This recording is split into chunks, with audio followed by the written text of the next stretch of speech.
السلام عليكم ورحمة الله وبركاته. اللهم صل وسلم وبارك على سيدنا محمد وعلى آله وصحبه وسلم تسليما كثيرا. معكم شيماء. هعمل معاكم النهاردة بإذن الله إن شاء الله وجبة حلوة جدا. قبل ما ندخل على الفيديو ما تنسونيش بقى باللايك. اول حاجة عندي مية على النار. اول ما بتغلي المية انا بنزل على طول ببصل وكمان طماطم وكمان حبة توابل، حبة بهارات بقى، فلفل على ملح على حبهان، ونزلت هنا بالفراخ. دلوقتي هعمل صينية بطاطس. عندي هنا طماطم مقطعاها مكعبات صغيرة، وهنزل بفلفل اخضر، وهنزل هنا على طول ببصل، وهنا بنزل بالبطاطس.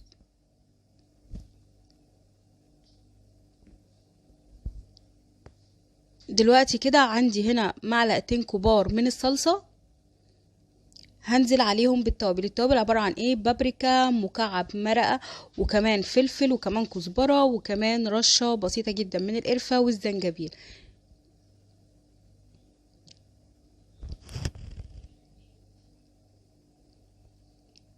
هقلبهم كويس مع الصلصة.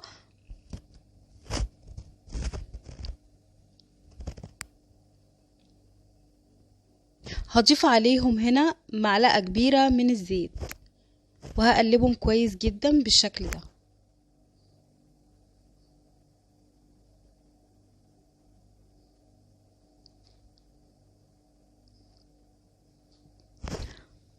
تمام، وهنزل بيهم على وش الصينية بتاعتي. المهم ان انا اغلف البطاطس بالخضار بالتتبيلة دي. هغلفها كويس زي ما احنا شايفين بالشكل ده، وطبعا الفراخ على النار شغالة. تمام، انا قلبت الفراخ على الناحية التانية علشان تستوي كويس معايا.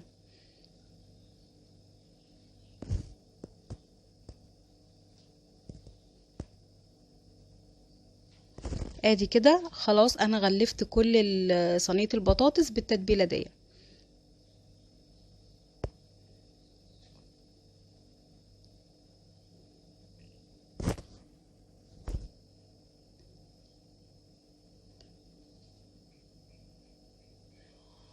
ادي كده بالشكل ده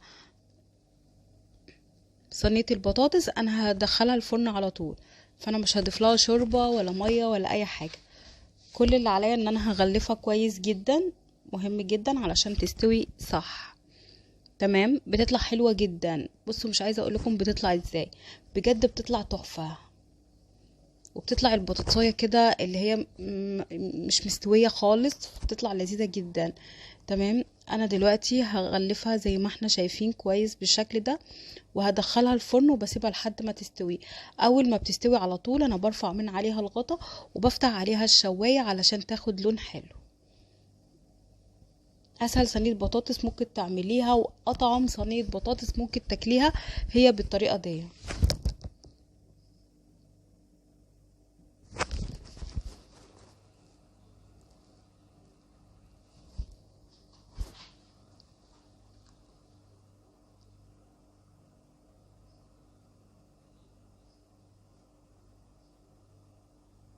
ادي كده خلاص انا غلفتها كويس زي ما احنا شايفين بالشكل ده. دلوقتي كده دخلتها خلاص الفرن. دلوقتي بعمل التتبيله بتاعه الفراخ اللي انا هحمر بيها الفراخ. عندي معلقتين كبار من الصلصه، وعندي التوابل عباره عن ايه؟ ملح وكزبره وفلفل، وكمان بابريكا عشان اللون، هتديني لون احلى. ودلوقتي طبعا ضفت معلقتين كبار من الزيت، وبقلبهم كويس جدا مع بعض زي ما احنا شايفين بالشكل ده.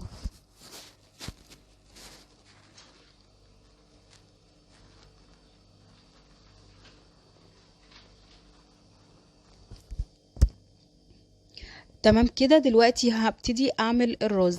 انا نزلت هنا بحلة على النار، وطبعا نزلت معلقة كبيرة من الزيت، وبنزل بنص كمية الرز ببقى غسلاه كويس جدا، وبسيبه في المصفى علشان المية كلها بتاعته تتصفى. ببتدي اشوح في نص كمية الرز لحد ما تبتدي تاخد اللون اللي انا عايزاه. وطبعا زي ما احنا شفنا صينيه البطاطس خلاص انا دخلتها الفرن وبسيبها لحد ما تستوي. الفراخ تقريبا كده خلاص استوت، انا طفيت عليها النار وببتدي اخد الفراخ ببتدي احطها في مصفى وببتدي اسيبها لحد ما تتصفى.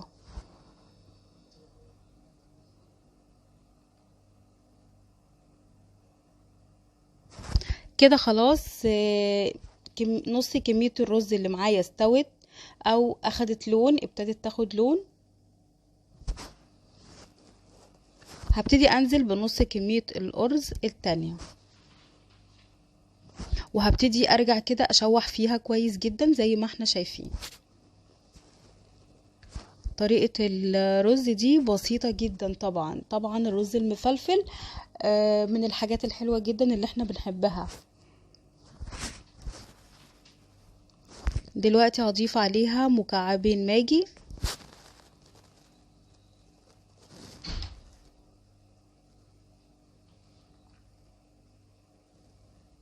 وهرجع اقلبهم كويس جدا.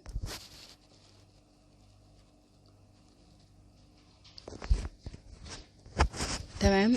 وبرضو هنزل عليه شوربة الفراخ مع الرز بتديله طعم حلو جدا.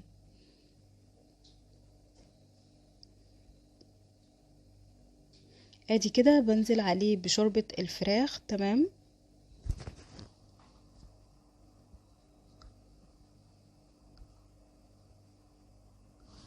ادي كده زي ما احنا شايفين نزلت بشوربة الفراخ. المهم ان انا اغطي الرز، اهم حاجة اني اغطي الرز كويس جدا، بقلبه كويس جدا وبغطي الرز. ودلوقتي انا هغطيه وهسيبه على نار هادية لحد ما يستوي خالص. وهنا رجعت تاني حطيت بقى شوربة للملوخية. انا هعمل كمان ملوخية ناشفة. تمام. الملوخية الناشفة من الحاجات طبعا التحفة في الشتاء. دلوقتي كده اول ما غلت الشوربة على طول انا بنزل بكمية الملوخية اللي انا هعملها. الملوخية الناشفة تكون تقيلة، ما بيكونش القوام بتاعها خفيف، علشان تعرفي تاكلي ملوخية صح. ليها كذا طريقة وانا عامله لها كذا طريقة عندكم في القناة، بس انا النهاردة حابة اعملها زي الخضرة بالظبط وبتطلع حلوة جدا، ما بتفرقهاش عن الخضرة. دلوقتي خلاص انا نزلت بالكمية بتاعة الملوخية وطبعا قلبتها كويس جدا، يعني ما بسيبهاش تغلي قوي. حتى لو غلت مفيش اي مشاكل، الناشفة غير الخضرة في النقطة بتاعة الغليان.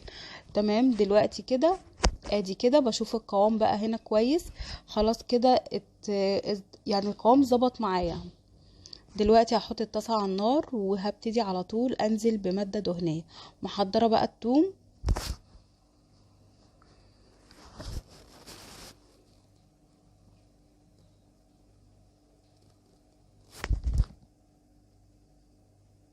ادي كده هنزل بمعلقة كبيرة من الثوم الناعم وعليها رشة من الكزبرة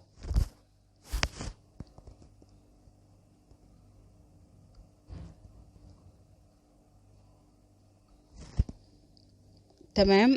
وطبعا هقلبها كويس جدا في بعض.